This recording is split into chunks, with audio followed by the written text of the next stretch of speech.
Σύρο, γιατί, Σύρο τι έχουμε Σύρο. Πέμπτη συνεχή χρονιά το Γραφείο του Ευρωπαϊκού Κοινοβουλίου στην Ελλάδα στηρίζει το Άνιμα Σύρος. Γιατί? Διότι εδώ βρίσκουμε ένα γόνιμο οικοσύστημα από δημιουργικούς ανθρώπους με τους οποίους συζητάμε για το πώς περίπλοκα πολιτικά ζητήματα μπορούμε να τα εκφράσουμε με μια παγκόσμια γλώσσα, τη γλώσσα της εικόνας, ούτως ώστε να φτάσει σε όλους τους πολίτες. Αυτό που χρειάζεται σήμερα είναι να μπορέσουμε να συνομιλήσουμε μες στην κοινωνία για να έχουμε καλά αποτελέσματα. Εάν δεν μπορούμε να συνομιλήσουμε, η δημοκρατία κινδυνεύει. Η προοπτική αυτού του φεστιβάλ, το οποίο για πολλά χρόνια γίνεται εδώ στην πρωτεύουσα του νόμου των Κυκλάδων, τι θέλει να μεταφέρει, ποιο είναι το μήνυμα, πώς παντρεύεται η πολιτική με το συγκεκριμένο θεσμό? Αυτό είναι που αναζητούμε με διαφορετικούς τρόπους κάθε χρόνο. Φέτος, για παράδειγμα, θα προσπαθήσουμε να συζητήσουμε πώς ο προϋπολογισμός της Ευρωπαϊκής Ένωσης, δηλαδή οι πόροι που ξοδεύει η Ευρωπαϊκή Ένωση για τους σκοπούς της, φτάνουν στους πολίτες ακόμα και σε ζητήματα όπως ο πολιτισμός. Η φιλοξενία, πώς την κρίνεις? Η φιλοξενία υπέροχη. Αυτό που έχει σημασία είναι ότι έχει γίνει ένας πόλος, η Ερμούπολη, στην οποία δημιουργικοί άνθρωποι έρχονται, συζητάνε, βρίσκονται και παράγουν πράγματα. Από τη Σύρου έχουν ξεκινήσει πολλά πράγματα τα τελευταία 18 χρόνια. Να δώσουμε ένα ραντεβού ή στις Βρυξέλλες ή στο Στρασβούργο να κάνουμε κάτι διαφορετικό μέσα από την τηλεοπτική μας συχνότητα.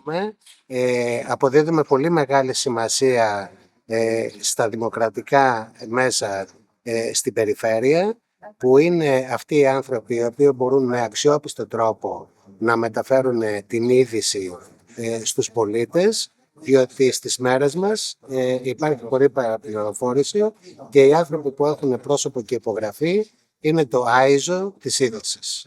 Σας ευχαριστώ θερμά. Εγώ ευχαριστώ. Ελβίρα Φόρτε, υπεύθυνη δημοσίων σχέσεων, Γραφείο του Ευρωπαϊκού Κοινοβουλίου στην Ελλάδα. Είμαστε στη Σύρο. Πρώτη φορά? Όχι πρώτη φορά. Για πολλωστή φορά. Το Άνιμα Σύρος είναι ένας από τους φορείς που έχουμε συνεργασία χρόνια και είναι συνεργασίες από αυτές που χαιρόμαστε. Πραγματικά, γιατί κάθε φορά βρίσκουμε μια άλλη αιχμή, μια άλλη αφορμή για να συζητήσουμε με τους πολίτες και για τους πολίτες, γιατί τους αφορά, τι κάνει το Ευρωπαϊκό Κοινοβούλιο και τι κάνει και για τις τοπικές κοινωνίες. Εκτός από τη συζήτηση που έχουμε στο Θέατρο Απόλλων για τον προϋπολογισμό, κάναμε και μία βράβευση στο ΠΕΠΑΛ, στο πρότυπο ΕΠΑΛ Σύρου, το οποίο αναγορεύτηκε σχολείο πρέσβης για το προηγούμενο σχολικό έτος και για μία ακόμη φορά νιώσαμε συγκίνηση και πραγματικά περήφανοι που είδαμε τη δουλειά των παιδιών αλλά και των εκπαιδευτικών την προηγούμενη χρονιά, γιατί το πρόγραμμα Σχολεία Πρέσβης του Ευρωπαϊκού Κοινοβουλίου είναι ένα πρόγραμμα το οποίο υλοποιείται σε όλη την Ευρωπαϊκή Ένωση και δίνει ευκαιρία στα παιδιά αλλά και στις τοπικές κοινωνίες να αποκτήσουν μια πιο βαθιά γνώση για την Ευρωπαϊκή Ένωση, να καταλάβουμε λίγο καλύτερα οι πολίτες που θα έρθουν σε λίγο, που θα έχουν πλήρη δικαιώματα, να καταλάβουν γιατί ακριβώς μιλάμε, γιατί ακριβώς ψηφίζουν και ευελπιστούμε ότι η ενεργός πολιτιότητα τους γίνεται πετσί τους και άρα ελπίζουμε ότι θα φτιάξουν μια κοινωνία καλύτερη από αυτή που παραδίδουμε εμείς. Η φιλοξενία της Σύρου, ικανοποιητικός βαθμός, τι βαθμό μας δίνει? Η φιλοξενία της Σύρου δεν βάζουμε βαθμούς εμείς, γιατί όπως σας είπα είμαστε και με το πρόγραμμα Σχολεία Πρέσβης και πάντα υπάρχουν παράπονα από τους μαθητές. Αλλά η φιλοξενία της Σύρου νομίζω ότι είναι αρμοδιότεροι άλλοι να το πούν για εμάς, από εμάς, αλλά τουλάχιστον εμείς δεν θα ήμασταν εδώ αν δεν υπήρχε το πραγματικά, ξέρετε, το γνωρίζετε κι εσείς που είστε εδώ, ότι το Άνιμα Σύρος όταν είναι εδώ πέρα είναι μέρος, πράγμα όλου του νησιού. Οπότε αντίστοιχα νιώθουμε και εμείς. Σας ευχαριστώ. Και εγώ σας ευχαριστώ. Αγαπητή μου Άννα, άλλη μια χρονιά εδώ στη Σύρο, στην πρωτεύουσα του νομού των Κυκλάδων, Άνιμα. Ευρωπαϊκό Κοινοβούλιο και πώς το παντρεύεται, δεν μπορώ να καταλάβω ακόμα. Εμείς γνωρίσαμε το Άνιμα Σύρος όταν ήταν εφηβάκι, 13 χρονών, και το φτάσαμε αισίως στην ενηλικίωση. 18 χρόνια πια στη Σύρο το Άνιμα Σύρος. Είναι μια ευκαιρία για μας να βρεθούμε με ανθρώπους του καλλιτεχνικού και δημιουργικού τομέα, με τους οποίους η καθημερινότητα δεν μας δίνει τόσο την ευκαιρία να συνομιλούμε και να ανατροφοδοτήσουμε και τη δική τους συζήτηση και τη δική τους δουλειά, τη δική τους δικτύωση, αλλά και να πάρουμε από αυτούς ερεθίσματα που μπορούν να βοηθήσουν και τη δική μας εξέλιξη, και προσωπική και επαγγελματική. Είναι πάντα μεγάλη χαρά να είμαστε εδώ. Πολιτισμός και πολιτική, πώς τη βλέπετε? Εννοώ, ναι. Πώς παντρεύονται τα δύο. Καταρχήν δεν υπάρχει ζωή χωρίς πολιτισμό. Και η πολιτική οφείλει να υποστηρίζει δράσεις πολιτισμού όπως μπορεί. Αυτό κάνει και το Ευρωπαϊκό Κοινοβούλιο και όχι τώρα, χρόνια τώρα. Δηλαδή, κάθε φορά που υπάρχει συζήτηση για το πολιετές δημοσιονομικό πλαίσιο όπως έχουμε και τώρα, η μεγάλη κουβέντα είναι πού θα πάνε τα λεφτά. Πάντα υπάρχουν αντικρουόμενες δυνάμεις, αντικρουόμενα συμφέροντα. Το Ευρωπαϊκό Κοινοβούλιο πάντα προσπαθεί να διοχετεύονται κονδύλια και σε πολιτιστικές δράσεις, σε εκπαιδευτικές δράσεις, σε ανταλλαγές, σε μικρομεσαίες επιχειρήσεις. Και τώρα που γίνεται όλη η συζήτηση για το νέο πολιτισμικό πλαίσιο, ακριβώς αυτό είναι το ζητούμενο. Να μην φύγουν κονδύλια από την κοινωνία, ναι, να στηριχτούν και άλλα μεγάλα ζητούμενα των καιρών, όπως η άμυνα και η ασφάλεια, αλλά χωρίς να υποφέρουν άλλοι τομείς της καθημερινότητας που είναι ζωτικής σημασίας για μας και για όλο τον κόσμο, όπως είναι ο πολιτισμός. Τώρα τι θα ακολουθήσει, τι συζήτηση πάρα πολύ το Λοιπόν, θέμα. έχουμε μια συζήτηση Έτσι να το προειδεάσουμε. πολύ ενδιαφέρουσα. Ελπίζω να συμφωνήσει και εσύ μαζί μας όταν τη δεις. Θα συνομιλήσει ο επικεφαλής του γραφείου, ο Κώστας Χρυσοπλίδης, με δύο ανθρώπους που έχουν εμπλακεί στα βραβεία Lux. Δηλαδή, τι είναι τα βραβεία Lux? Το βραβείο Lux είναι ένα ευρωπαϊκό βραβείο κινηματογράφου, κοινού. Απονέμεται κάθε χρόνο και συναποφασίζουν για τον νικητή οι βουλευτές και οι πολίτες. Λοιπόν, σε αυτό το πάνελ θα έχουμε τον Λετωνό δημιουργό της ταινίας Animation που κέρδισε το Ευρωπαϊκό βραβείο Lux το 2025 και κέρδισε και το Όσκαρ καλύτερου κινουμένου σχεδίων το 2025. Και επίσης θα έχουμε την παραγωγό της ταινίας Ανιμα, που ήταν η ελληνική συμμετοχή της Σοφίας της Εξάρτου στα βραβεία Lux το 2025. Ο θεσμός των βραβείων Lux είναι πάρα πολύ σημαντικός και θα πω μόνο ένα πράγμα, είναι ότι οι 5 ταινίες που επιλέγονται και μέσα από τις οποίες θα αναδειχθεί η νικήτρια ταινία υποτιτλίζονται και στις 24 επίσημες γλώσσες της Ευρωπαϊκής Ένωσης και έτσι μπορούν να ξεφύγουν από τα όρια της χώρας τους και να κάνουν διεθνής καριέρα. Όπως ξέρουν και οι τηλεθεατές,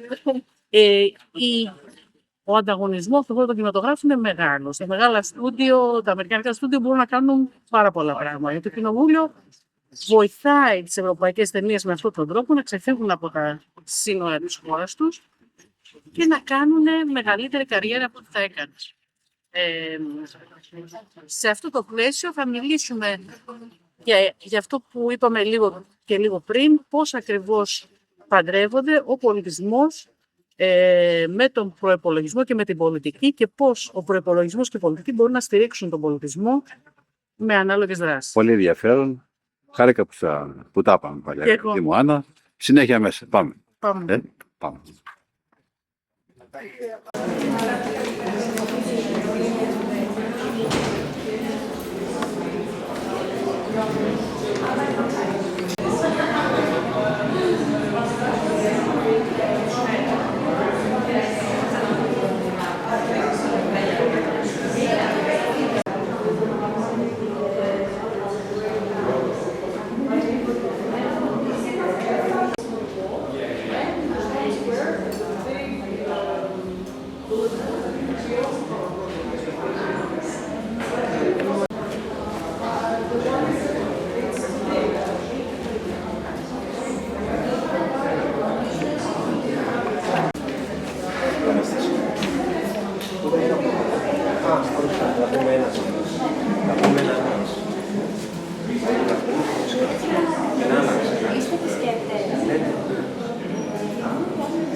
Σήμερα η πόλη επαναπροσδιορίζει την ταυτότητά της, πατώντας και εξυγχρονίζοντας μακραίωνες παραδόσεις.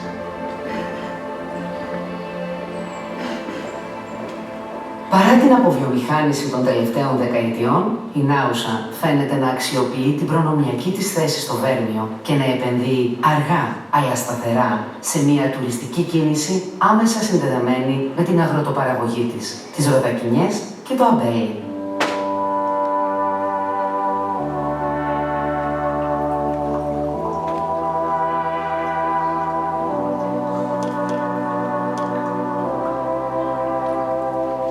Αποτελεί έναν από τους σημαντικότερους υλικούς προορισμούς της Ελλάδας, όπου ευδοκιμεί το περίφημο ξινόμαυρο.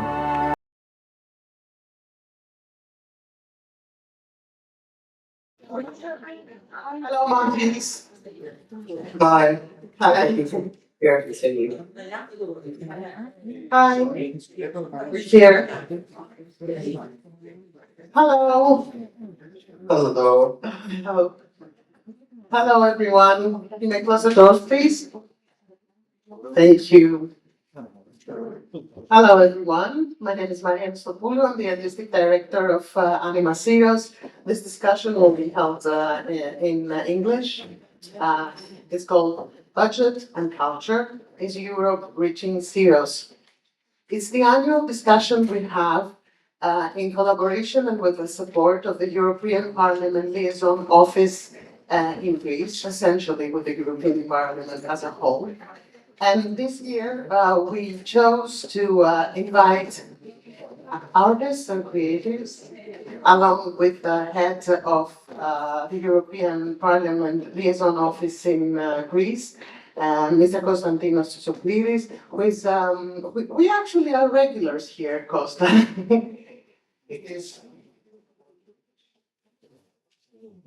It is our fifth year, Yes. and it's our fifth effort towards the same goal. We're trying to gain from your creativity in our quest for finding the right language to communicate complicated issues in a meaningful way. So we have the honor and the pleasure to have online with us Matis Kaza, who is a producer, director, and writer from Latvia. Matis is an Academy Award-winning producer. He co-wrote and co-produced with Ginis Silvanotis the Oscar of 2024, the animated film Flow, which is going to be screened immediately after this discussion. It was the first independent animated film to win the Golden Globe and an Oscar. But he recently produced credits include Linda Older Sisters and Laurina's Boresa's Growing Dry. I hope that I'm not killing the names, Matis. He has also directed live-action documentary and theatre works, including Neon Spring in Edinburgh International Film Festival and acclaimed Latvian National Theatre productions. The Soft Power and the National Channel. He teaches at the Latvian Academy of Culture. We also have with us today Maria Kodogianni. Maria is a Greek producer. She's the founder of the Athens-based production company Wild at Heart. The company focuses on feature films and international co-production, highlighting the female perspective, black comedy and original content for young audiences in animation and gaming. Maria has worked at film awarded and nominated at major festivals such as Locarno and Thessaloniki, Trieste, Venice. And Wild at Heart is largely and rapidly established at an international profile, having many feature films in development right now. Maria is a very busy producer and a very busy woman, and we are very honored to have her today. But what is the connecting dot between the two of you. I talk about Matisse, and he was in Flow. Maria is a co-producer of the also Lux nominated film, such as Flow, Anima by Sofia Exarchou. So I would like to give the floor first to Matisse, that he is watching us from Latvia, to say a few words about his experience and let's say the voyage of Flow within the Lux Audience Award trip. Yes, so with the audience award, we started a bit before everybody knew about it because we secretly knew that we were nominated. I think last June now they told that, and then we had to keep it secret until it was publicly announced. I think that the Lux audience screening really helped garner interest in flow around Europe. These things were done in coordination with all the local bidders to make sure that they don't in any way disturb the local releases in the different territories, but in fact help boost them. There were several discussions hosted as a part of these events, both involving myself or Gins or someone else from the film crew, and this was a lot way of interacting with the audience. And then, of course, there was the voting campaign, you could say, which is that the audience members had their choice of films to vote for. And of course, in Latvia, there was a lot of support for Flow, but I know that there's different tastes and different people voted for different films. And in the end, we were invited, of course, the parliament for this award ceremony. I was not able to attend that because I was already in another project. This was after the Oscars and after the Golden Globes. But we had our team members there to accept the award, and it was a very emotional moment. And the award itself is really huge. In fact, it's the biggest on our shelf, and it's something that we in Latvia are really proud of because unlike, let's say, the European Award or the Oscar or the Golden Globe, which is voted by either a jury or professional, this case, it's an award that is voted for by the audiences of Europe, and these are diverse from different ends. And the audience screening helped us many audiences and territories that might have flow. Kostas, do you want to just give us the context of Lux Award within the large array of initiatives? Yes, the Lux Prize Award, it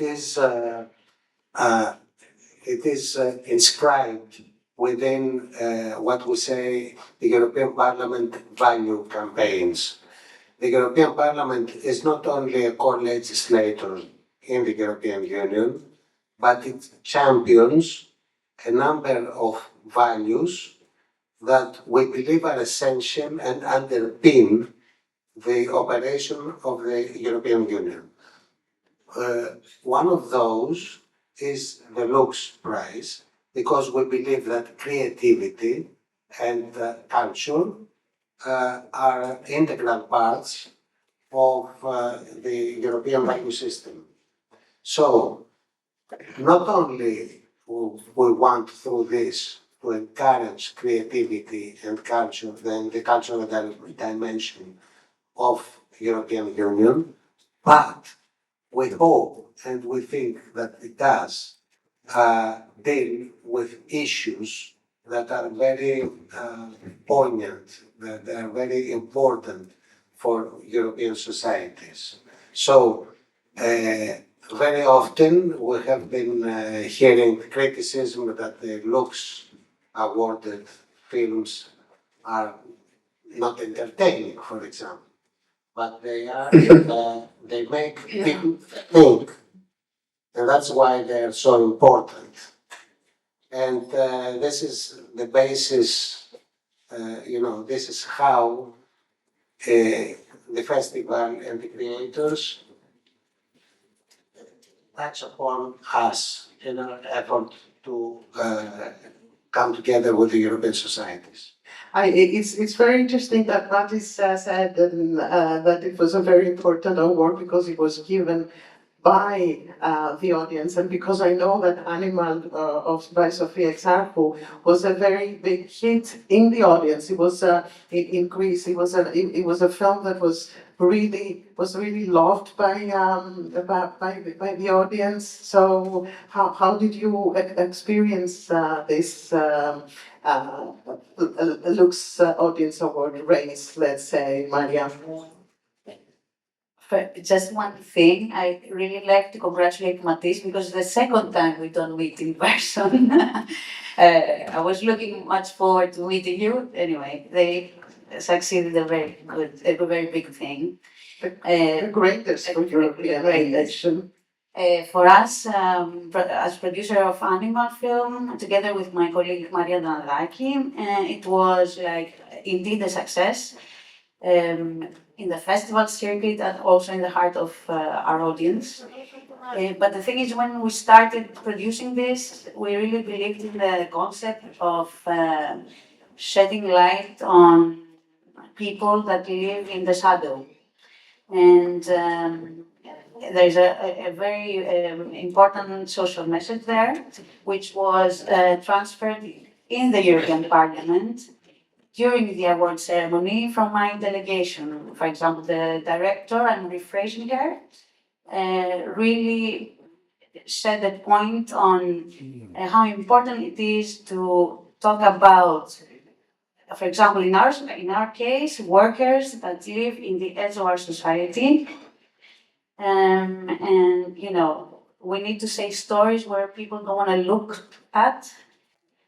And we want a Europe that is not afraid to look at its own gaze.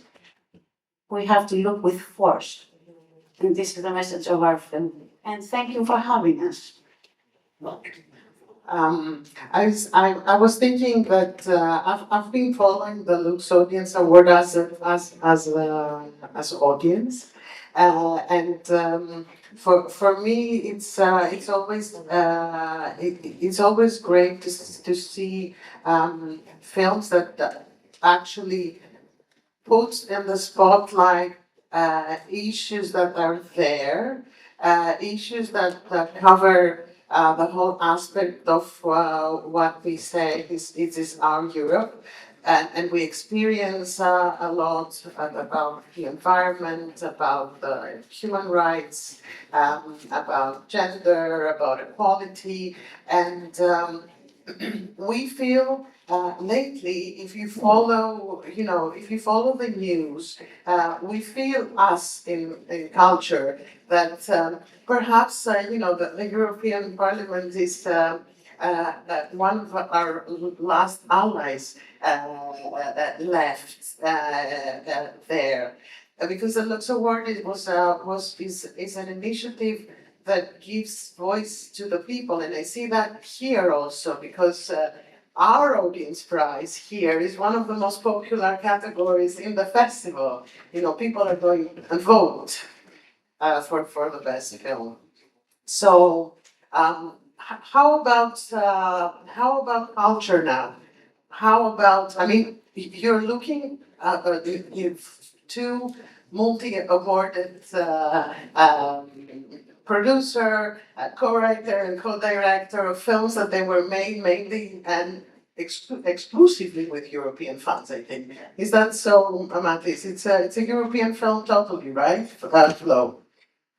Yes, it's a European film, and it's a very difficult production because it's a small European country with one of the so-called low production capacity countries, Latvia, co-producing with France and Belgium, a much higher capacity countries. So we had the challenge of making the financial plan work for a 3.5 million euro movie, which in landscape doesn't look that big of a for that movies. So it was a challenge put financial plan together, and indeed it consists of both soft money, European funds, both also private money, like that is streaming license. The plan is really long for this film. It consists of many different types of sources in all three countries. We are having a bit of a difficulty to hear you all the time. It's like your connection is a bit unstable. But I'm just repeating what I've heard, that it was a very difficult production because you had to raise money. It started from a country of low audiovisual capacity, such as Latvia is, such as Greece is, of course, and the film was co-produced France and Belgium, and they have to raise 3.5 million euro for a film that in other countries it would have cost 10 million, and it's a production that you can see it stands very equally to great other production houses from the US. Other countries. So, what are you doing for culture? Let me first underline something that we mentioned between the lines. Lux Prize has been so successful that it escalated from a prize that was awarded by the vote of members of the European Parliament to an audience award. Now it's on a completely different scale. Now it is democratized, so to say, and it is opened up to the European societies. So now it is an award prize, and that's important.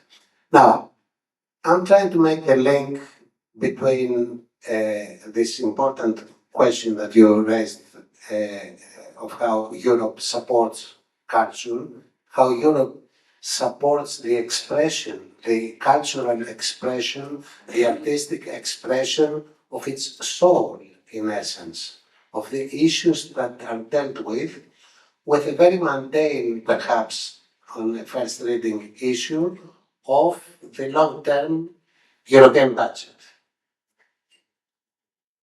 Fiscal policy, which is the budget, in essence, is an expression of the philosophy of how a society wants to live. Because it is what? It is how much money you take, from whom, and when do you spend it? What are your priorities? Obviously, for the reasons that we all underlined so far, the budget is supporting culture. However, on a second reading, the issues raised by our artistic community, by our cultural community, are also the priorities of what we should support, finance, or develop the means to deal with, the issues we need to address. So here we're looking for the bridge between something that is numerical, perhaps boring for artists, but through this very mundane means, we can provide answers. So I would be very interested, I would be fascinated, actually, what would you expect that the European Union should finance? Because now is the time that we will decide on our priorities and on the money for the next 7 years. in a turbulent time that we live now, and in a transitional time that we live now, Europe decides what its answer will be. So, Yes. it's a question.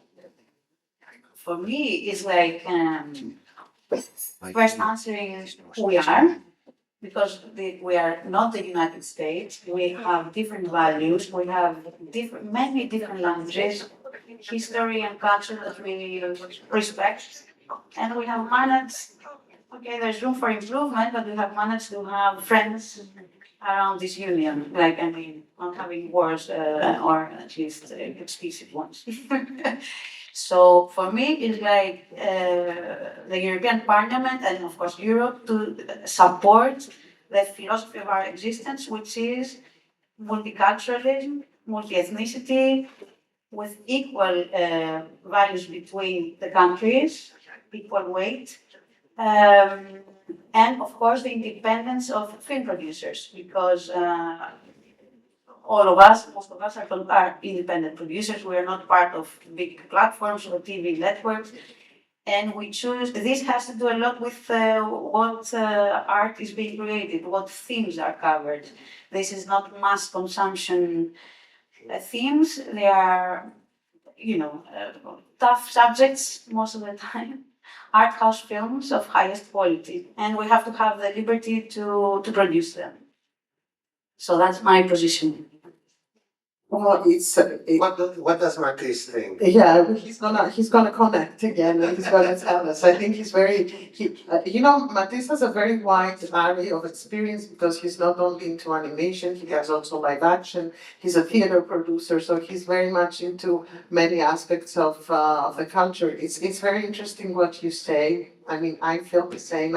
I watch very closely the new negotiation from another part of my career. I'm staying very vigilant and cautious about how the new framework will deal with the area of cinema and the area of culture, because the message. Europe has culture to offer and to receive, but you have to receive in order to offer, and this is something that we have always to keep in mind, especially now that there are so many different film festivals and fora, markets where people are going and meet each other, and they really have strong bonds built up. I mean, here there were many people that they never knew each other. One was from Lithuania, the other one was, from Latvia, and the other one was from France or Belgium, and now they do have close bonds, so they can cooperate, but they also need the means for that. And when we cooperate, you build bridges, and when you build bridges, you don't need This is the wonderful things that we have managed to create, and there is no doubt that within the last decades we have managed to live perhaps in the most civilized part of the world. However, a lot of people tell us that perhaps it's the end of the era of innocence. And I heard from somebody, I thought it was a very good description of our situation. We're like vegetarians in a world of carnivores. So what do we do about it? How are we going to protect ourselves in order to continue to do all these things that we like to do?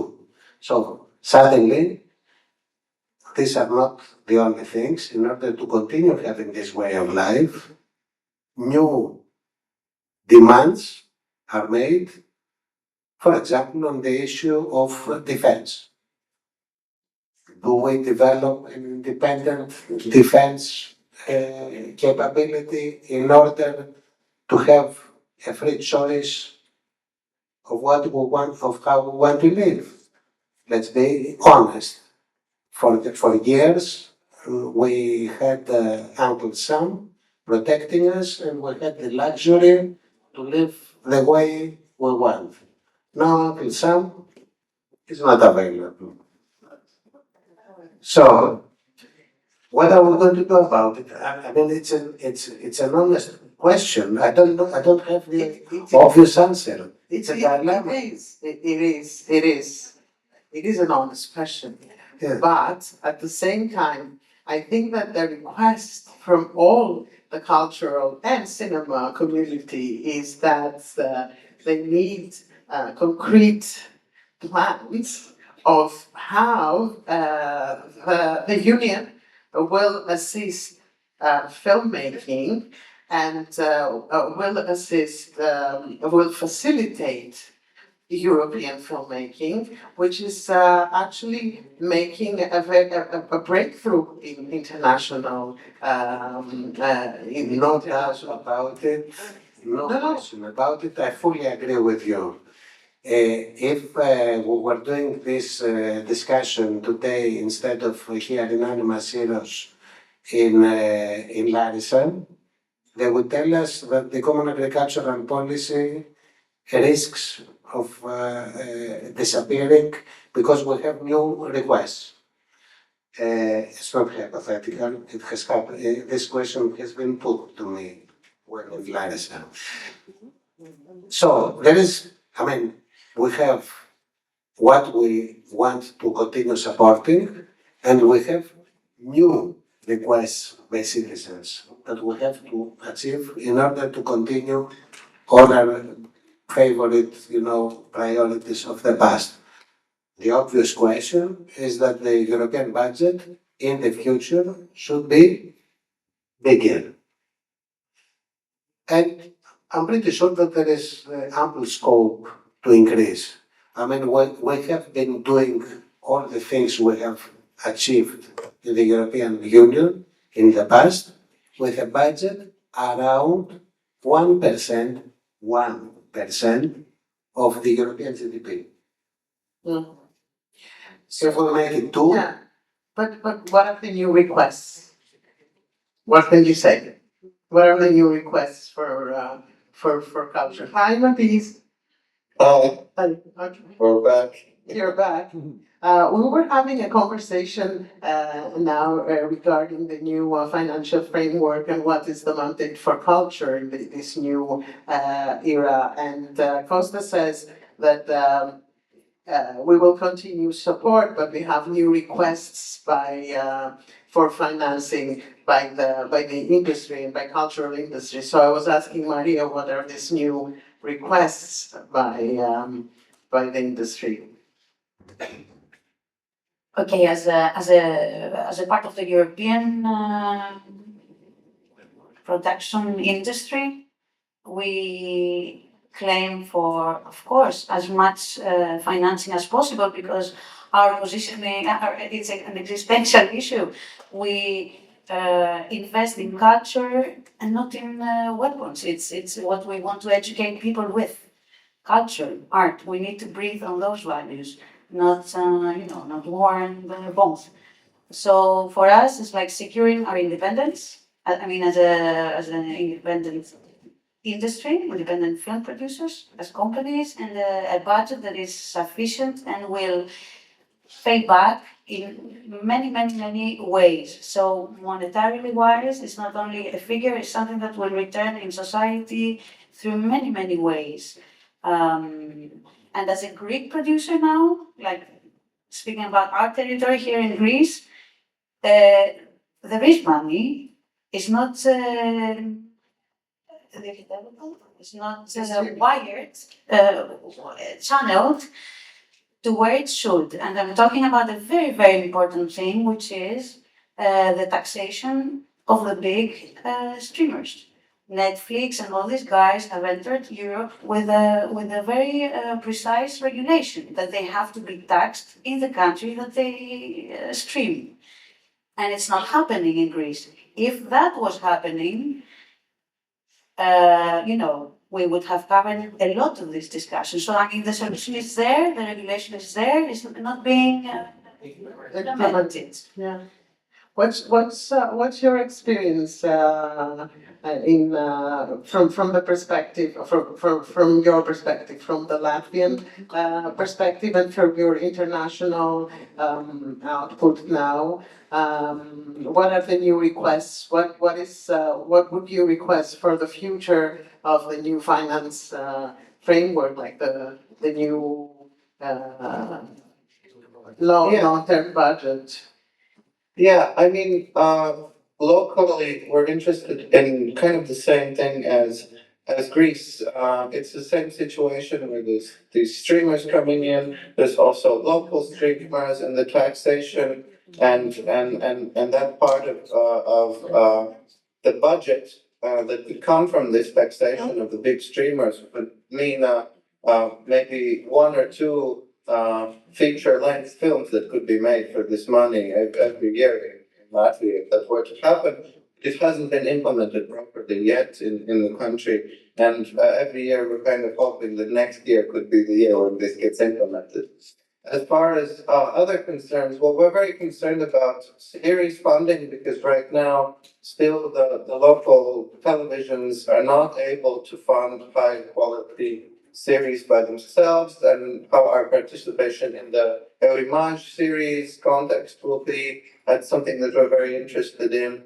Then, of course, these days we're having trouble being competitive in terms of minority co-productions because the funding for minority co-productions here in Latvia is still comparatively low, even to the other Baltic countries. So we're trying to find ways in which we can be more competitive for both European co-productions and also projects from other places around the world, and how our tax incentives combined with the grants can be used in a more balanced and smart way in order to attract these co-productions, because it's important for us to co-produce with a diverse set of countries. We're good with co-producing with the Baltics and with other countries of similar scopes and sizes, but Flow is actually one of the few co-productions where, for example, Latvia is the majority country and the two other co-production countries are much higher production capacity.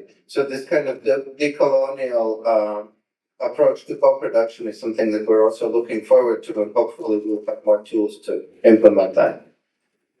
Hearing you saying all this, I'm just thinking how difficult what you did was actually, being in a country that is sharing more or less the same problems we face in Greece. Being a winner is so many different awards internationally. It's a great endeavor. It's mythical, but you see, countries with low audiovisual capacity share the same, the same kind of problems and the same universe, and they may be low audiovisual capacity and minority co-production countries, but they are the majority, perhaps, of. Maria, it's funny. I'm trying to translate this discussion into ongoing politics in the European level. It reminds me, these requests, which are very valid, they remind me a little bit the philosophy behind the proposals of Draghi. Because basically what does he tell us? That we cannot go on being naive about globalization, so the big platforms in this case. We should defend our production in a better way. We should secure our production in a better way. By analogy, what we had for the audiovisual sector and for productions is the same that goes for the rest of the European economy. about the quest for competitiveness of Europe. We're looking for European champions in a world that were too small for the big global actors, if I understand and I interpret correctly into the boring language of fiscal policy. Well, it's not. I don't think that either of us feel that it's a boring fiscal policy. Something boring when it really touches upon creation and touches upon the way that. I mean, I don't think that there are artists that they're not interested in how their producers or they produce their own films, so they really care about it, and they need to be and stay updated on how this is going. You're not. I don't think that you're anymore can act outside the area of how to make your film like money-wise. It's something which is really relevant for artists as well. It's not only for producers. It's for artists do care if the funds are available, and I believe that. And we have artists here. We can give them the mic, but I think that I voiced their a concern, saying that we need to secure that culture will still be a European priority and in the area of the values of the European of the Union. So yeah. I think there is no doubt that this is a priority, a political priority for Europe. I think the question is the practical question: how do we make it possible in a way that is going to be effective and help truly European production, and at the same time minimize the difficulty and the bureaucracy for gaining funds that are available, but they are difficult to access them.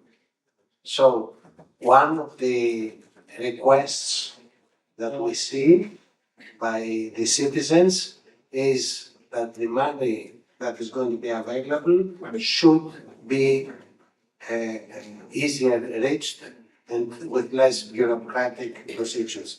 But there is a second, in the title of our discussion today, there is a second dimension that says, how does European money reach all the way to Syros? Yeah. Reading about some elements that the European Parliament has identified in this discussion is that the European Parliament is requesting a very big novelty. So far, the European budget was given out for management to the member states. So there was a national plan, a Greek plan, a Latvian plan, etc. The European Parliament believes now that this has reached its limits. And now we should be financing projects of common European interest, using as partners not so much the governments, the national governments, but the regional authorities and the local authorities. So, I mean, this would be a big innovation. How it's going to be implemented is yet to be seen. But it would be completely different. It would be a completely different job. Perhaps with your other hat, in your other job, you can inform the discussion more than me. Well, it would be definitely a novelty for Greece. I don't know about Latvia to have, to have the funds for culture filmmaking, let's say, in regions. So this would No, be it would be of European interest, but and the partners would be in the region. So in that case, you would be bidding not through the Greek MSRF and etc. You would be bidding directly with Europe. okay. So you would be competing directly for European funds, but partners could be more regional authorities or local authorities instead of the Greek government. So basically, it's a business. It's a big career opportunity for you, Maria. Okay. You can leave Athens and come and work in Syros. Well, With I have to think about that. I have to think about that. very tricky. Shall we open the mic for people in the audience? Do you have any questions that you would like to raise? Anna? Yeah?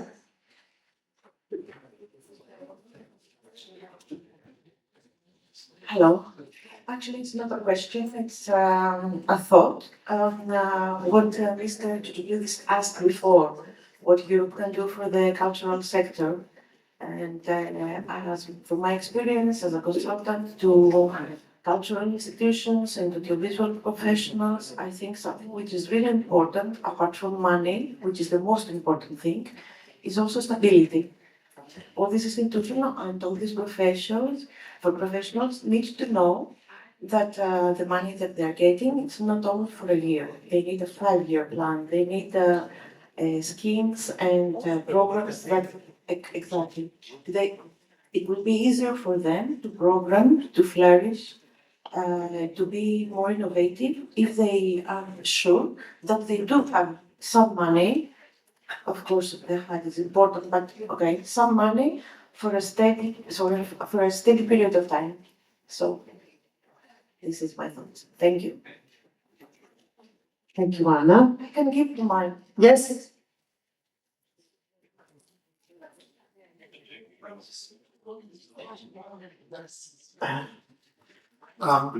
I find it very interesting that It's nice to know who you are. I know who you are. It's my name is Michalis.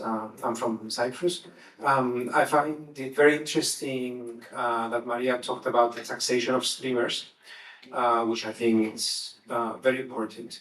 At the same time, I find it very interesting that the European Union recognizes the European cinema as a unique form of art and that it represents our values and everything, and that we want to protect that. But at the same time, what Mr. Draghi is saying and what the European Compass project is saying is that we also need to be more competitive. So it's not just art, but it also needs to be kind of self-sustainable as well. And at the same time, this will also achieve to protect our democracies. And I think personally, what we need is not just the funding approach that we've been using so far, but more than a carrot and a stick approach at the same time. Because you have the streamers that don't really support, the big streamers like Netflix, that don't really support local filmmaking, right? It's imported. So that has an impact on the defense aspect of it and on the economy aspect of it. So I think other than just financing European productions, the European Union should also look at this from the stick perspective as well. Have minimum requirements in terms of content that they should carry. They should be forced to carry a certain percentage of content on these platforms. Because not all countries could have platforms like Netflix. In Greece, you have Sinop, for example, but it's not that it's that popular in comparison to Netflix.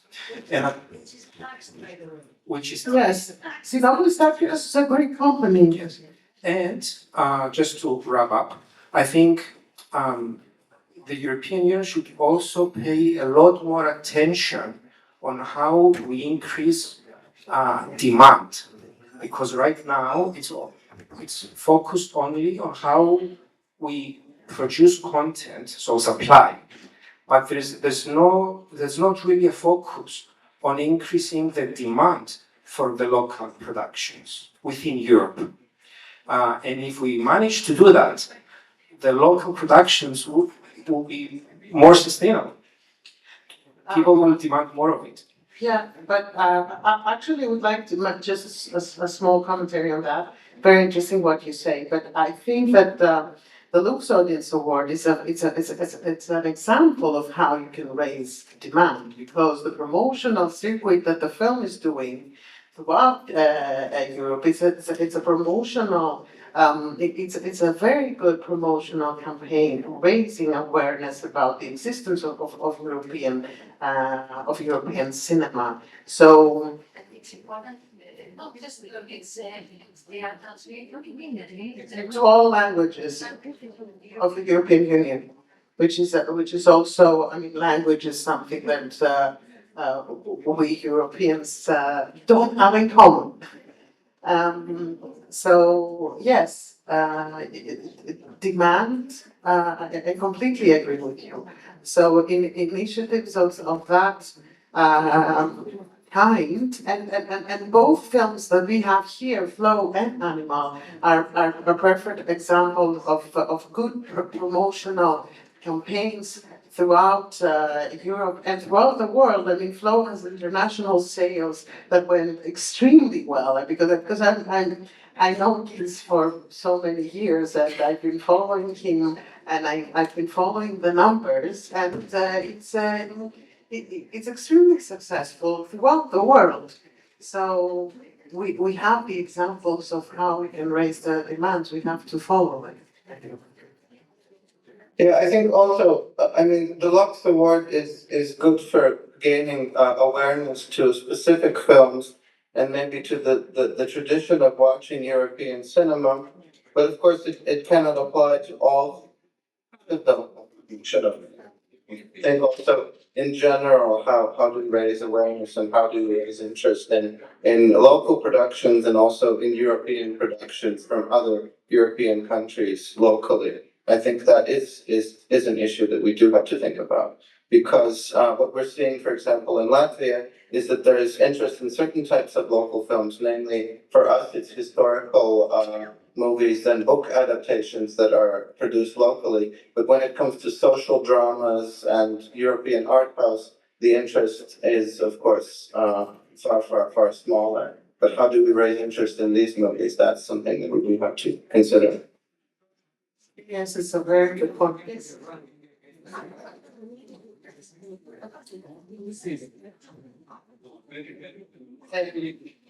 Here. Sorry, I didn't want to take your. You wanted to ask a question? Okay, I think I'm home. Okay, so thank you. Yeah, very good questions. I'm Celia. I work at the European Commission, but I'm here as an animation enthusiast, of course. So, technical question that, I mean, I've been wondering, listening to this discussion about, the new funds coming up. I heard about the new Agora EU, which is the idea for the new financial framework to have like more money for culture, and especially, having more eligibility criteria for pluralism, democracy, all this we're talking about now, which sounds great, but I'm wondering how would this actually help very small producers in countries with small capacities, as we said before? Like, as if I am a small producer, how easy is it for me to find partners in other countries to fulfill those eligibility criteria of independence or pluralism or else? I'm just wondering, what are your experiences now? This is a question for Mathis and Maria. Thanks. The next film I'm developing is an animation feature film, 3D. The maximum I can raise from Greece at the moment is, best case scenario, for $1 million, right below $1 million. Okay, the best case scenario, with cash rebates and utilizing all our tools. let's say on average the budget can be 4 to 5 million, let's say, roughly. This makes me a minority producer because I will need to address myself to foreign countries for financing. And there is no solution yet to this. Yeah, jumping off of that, it's very difficult for like a feature film in Latvia to raise more than say €1 million locally using all the tools provided, unless it's something super commercial. But then usually it works for local audiences, but there's not much interest abroad because it's usually local historical stories or local comedies that are super commercial, right? So that is an issue. Fortunately for animation this year, we've had some extra funding, so we were able to raise more money locally for Zilpalov's next film. But this is an exception. It's not the rule. So it's still problematic to be competitive with projects that require a larger budget.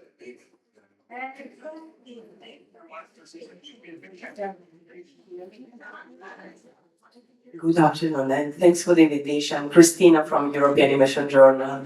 It's my first time here, and I'm impressed by this conversation.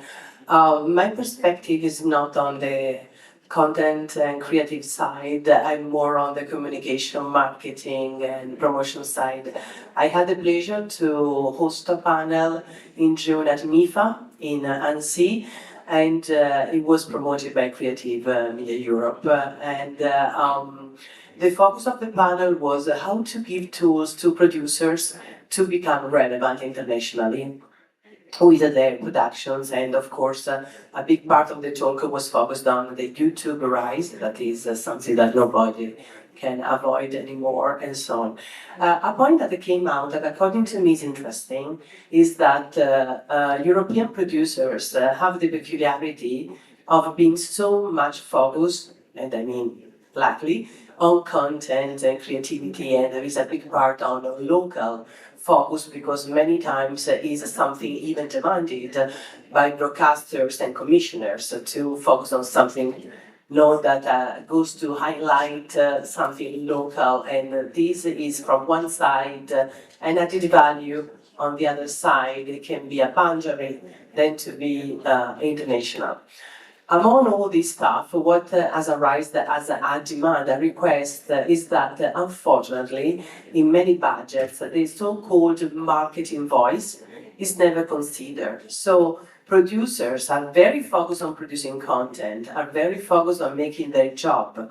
But then when we talk about, okay, how we can make it relevant, nowadays it's not only a matter of putting that on a good broadcaster platform, we are talking about streamers, but to reach the final consumer, because it's the final consumer that nowadays makes the difference.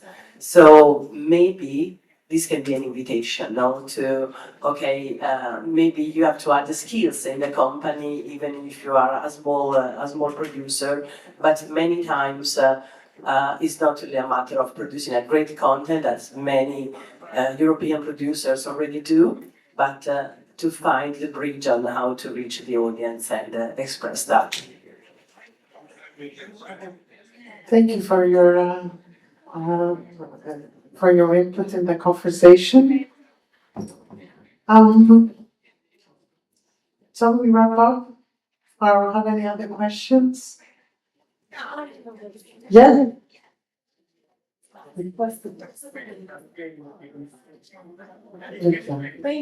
I'm just here in this conversation. My name is Maria. Hi. I do comedy and theater and things. So I'm not really at all into this sector. But I was wondering, since that conversation happened, is there a platform that only supports this type of independent productions? I mean, like Netflix, but obviously it's not Netflix. If there are platforms, streaming platforms, you mean, that support art house cinema, that's well, they are in many European countries platforms that support art house cinema. It has been a quest, but when we're talking about international relevance and being open to other markets or let's say globally, it's not only through streaming platforms. We're doing cinema. Cinema is first of all for the cinema houses and not for the streaming platforms. So I mean that's my personal opinion, but there is room for everyone, but yes. Yes, yeah, they can coexist, but the demand should be equally, let's say, distributed to cinemas, streaming platforms, and festivals. Do you want to make like a small closing statement, the three of you, Matisse, so we can release you? Thank you so much for giving us your time, being a bit down by the weather. Yeah, no, I think it was a very worthwhile discussion, and we can all think about the tools that we require in order to sustain a future in independent production here in Europe, and how to make it less dependent on the current power structures at B, and how we can reconstruct these power structures in order to make them more possible as entry points for small countries. The same, I would elaborate a bit more. It's like give power to the people. The European Union needs to connect more with its civilians, because I suppose many countries as well use the European Union as a flagship for all the bad things happening internally. So I think the remedy is to create connections, to act, of course, and to create as much as we can our own strength, but through connection and through budgets and initiations that are there already. Creative media is one of the best examples I can give. It has to have a strong budget and become even larger. It has facilitated all this collaboration between us. It's a good starting point. Continue. We have achieved something important on us together, but it is under threat. So we need to nourish it, develop it, protect it. In a time when everything is changing, we need to be more innovative. The period of certainty is finished. We have to find new ways to protect all values. And I think that is what is required of us in the next 7 years. Thank you very much for always being such a wonderful host. Talking about Europe is something that I really like and know how to do. So after this talk, there will be the spring of flow, and we just have like a short break, and there's going to be a reception at the courtyard offered by the European Parliament office in Greece. So please come and join all representatives of the European Parliament. They have very interesting things to share, and they would like to connect and network with artists and journalists and individuals that are interested in how Europe works and what the European Parliament can and does for Europe. Thank you so much for being here.